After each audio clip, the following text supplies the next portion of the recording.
Hello, I'm Dr. Joshua Sabari, thoracic medical oncologist at NYU Langone Health Perlmutter Cancer Center in New York, and I'm also the editor-in-chief of Cure. And I'm really excited today to be joined by Dr. Prantesh Jain, a thoracic medical oncologist. Dr. Jain, please introduce yourself. Hi, thanks for having me. I'm Dr. Prantesh Jain, thoracic oncologist at Roswell Park Cancer Center, and I'm excited to be here to share the updates in the lung cancer from ASCO this year. So thank you for joining us, and thank you to our readers and listeners for joining in today. So tell us, what was exciting to you, ASCO 2025, for our readers to take away in the lung cancer space? So many exciting presentations. I'll turn it to you. Yeah, so there were a lot of exciting studies. Few that stood out for me were a couple of studies in the small cell lung cancer space, the IMforte and the Delphi 304. And in the non-small cell lung cancer, the Resilient 1 study, Neo-ADORA trial, and a 5 years update on the Checkmate 816. So we'll be happy to, talk about that more. Yeah, so let's walk through those. Small cell lung cancer, a very rare disease, right? About 30,000 cases a year in the United States, and quite an aggressive disease. We know standard of care has been chemotherapy and immunotherapy in people newly diagnosed. Let's walk through some of the data that excited you in the small cell lung cancer space. Yeah, so small cell lung cancer remains a major challenge, due to the rapid progression and really limited effective second line therapies. And what is notable here is that nearly 60% of these patients never reach second line therapy because of the rapid clinical deterioration. So the phase 3 IMforte trial enrolled 483 patients with extensive stage small cell lung cancer and try to see if the addition of lurbinectedin to the atezolizumab in the maintenance first line setting has a survival benefit as compared to the atezolizumab.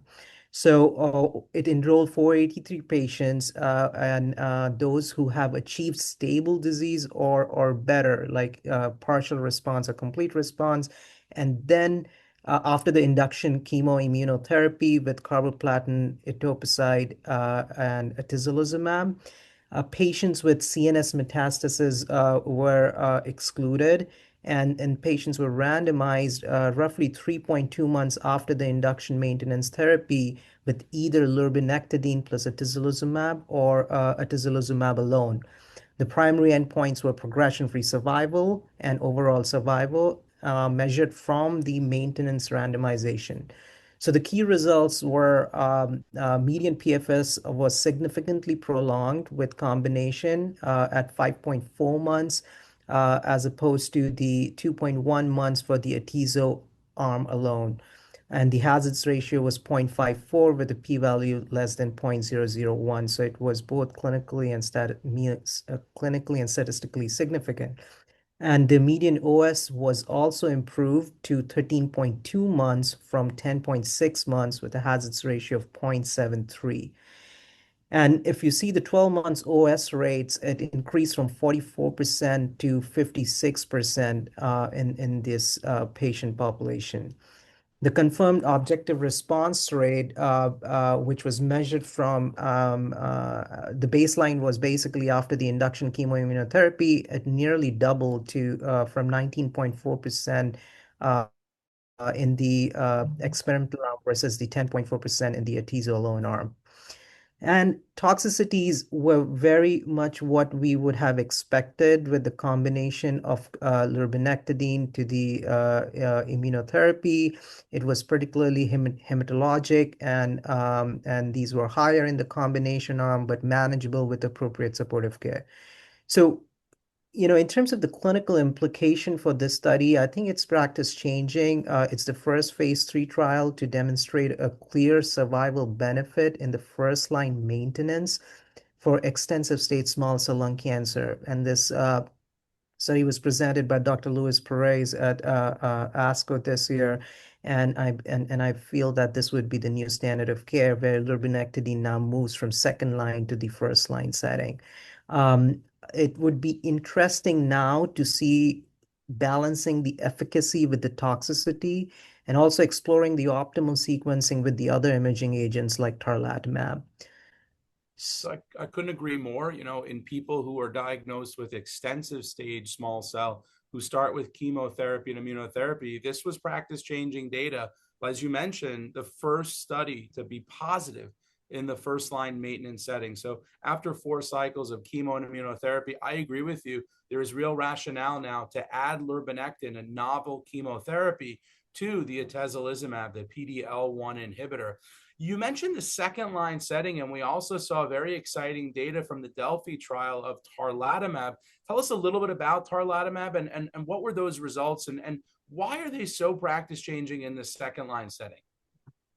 Yeah, so Delphi 304 is the phase 3 randomized controlled trial. It built on the initial promising results from the Delphi 301 study. It tests the novel T cell engager, the bispecific T cell engager, targeting the DLL3. DLL3 is a aberrantly expressed protein in 85 to 90% of the small cell lung cancer tumors. And basically, what the drug does is that it redirects these cytotoxic T cells to create immunologic synapse to kill the DLL3 positive cancer cells. So just to give you a brief about the study, it's an open label randomized phase 3 trial, which basically compared the efficacy of the tarlatamab in the second line setting as opposed to any dealer's choice chemotherapy, and which included either topotecan, ambrisentan, or lurbinectedin. And these patients have at least received first-line treatment with platinum-based chemotherapy with or without anti-PD-L1 inhibitor. And patients enrolled had a PS of 0 to 1. And the study also included patients with asymptomatic brain metastasis.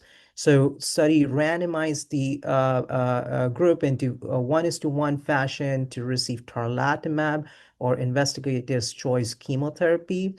And the results were very, very significant in the second line setting. And the median OS was 13.6 months with the tarlatamab versus the 8.3 months with the chemotherapy, with the hazard ratio of 0.60, so 40% risk reduction with a p-value less than 0.001. The median PFS was 4.2 months versus 3.7 months, and the hazard ratio was 0.71. The overall objective response was doubled at 35% versus 20% in the control arm. And the duration of response was longer with the tarlatamab. It was 6.9 months versus 5.5 months with the chemotherapy, with nearly half of the responders ongoing at the data cutoff. And in fact, the important thing is also that the patient-reported outcomes favored tarlatamab with significant improvement in dyspnea and cough, which is one of the common symptoms that small cell lung cancer patients face as the disease progresses and it grows like more centrally. And even the safety was manageable with grade 3 or greater treatment-related adverse events were lower in tarlatamab arm. It was 27% versus 62% in the chemotherapy arm. And adverse events of interest, the cytokine release syndrome, occurred in 60% of patients, but mostly grade 1 or 2. And importantly, the immune effector cell-associated neurotoxicity, what we call as ICANS, occurred in only 6%, and all were grade 1 or 2.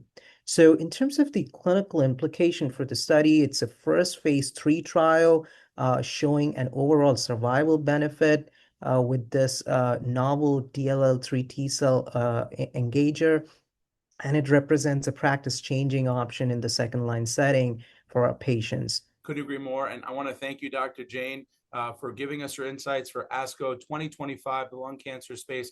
I want to thank the Cure community as well as our patients and our listeners. Dr. Jain, thank you for joining us. Thank you.